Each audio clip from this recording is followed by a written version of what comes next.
7 key moments in the history of the Welsh language. In the past, Wales had its own royal family. This period ended in 1282 with the death of Llywelyn ein Llyw, the last Welsh prince.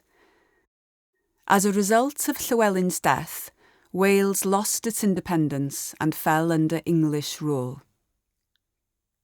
Centuries later, Henry VIII, yes, him with 6 wives, further cemented English control by passing the Acts of Union in 1536 and 1542, which formally made Wales part of England. These acts declared English the only official language, stripping Welsh of its official status and making English the sole language of all official matters. Another 300 years passed.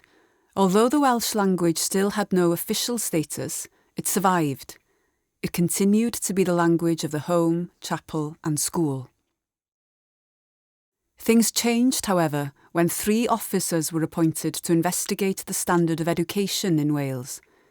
They were Englishmen who visited schools across Wales but couldn't understand a single word spoken by teachers or children. They drew derogatory conclusions about the Welsh people and their language. They claimed the Welsh were lazy, ignorant, immoral, and blamed the language for this. The report was published in 1847 as 3 blue-bound books. This became known as the treason of the Blue Books, because many Welsh people believed what was said and became ashamed of their language. As a result, many abandoned the Welsh language, persuaded that English meant progress and prosperity, an idea that sadly still affects attitudes today. The Blue Books led to the passing of an act that made English the sole language of education in Wales.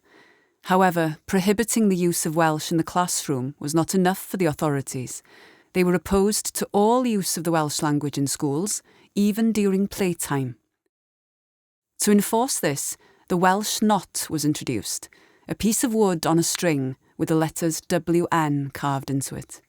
Whoever wore this at the end of the school day would receive punishment, often a caning for speaking Welsh. This was a tactic used to oppress and divide the Welsh people, turning them against one another, a strategy employed to exclude and minoritise other languages worldwide, in places such as Cornwall, Brittany, and Africa.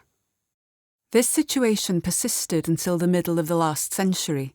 English remained the only official language, the language of education and law, and a symbol of worldly success, while the status of Welsh continued to decline, resulting in fewer people speaking it. Over time, most Welsh speakers came to accept English dominance as normal. Yet, as the language's status declined further, some began to feel discouraged and unhappy with the situation. One individual who was concerned about the fragile position of the Welsh language was Saunders Lewis. He took advantage of the opportunity to address the people on national radio in 1962 with his famous lecture entitled Fate of the Language, Menter Iaith. He urged Welsh people to use the language in every aspect of daily life, emphasising that otherwise it could disappear completely by the 21st century. This message shocked listeners and led to the founding of the Welsh Language Society, Menter Iaith, in 1963, to advocate for the Welsh language.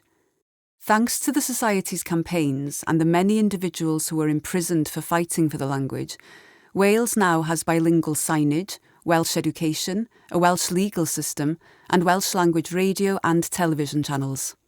More importantly, in 2011, a law was passed giving Welsh an official language status in Wales, equal to English. The Welsh Language Measure also created the role of the Welsh Language Commissioner to look after the rights of the language and its speakers. Despite these advances, the Welsh language remains at risk. Old negative attitudes persist, which results in a lack of confidence in speaking the language within certain communities. Nonetheless, many thousands of families have never stopped using Welsh, or Cymraeg as it's called in the language itself. In counties such as Gwynedd, Welsh is the main language spoken from day to day. Now there are more children in Welsh language education than ever.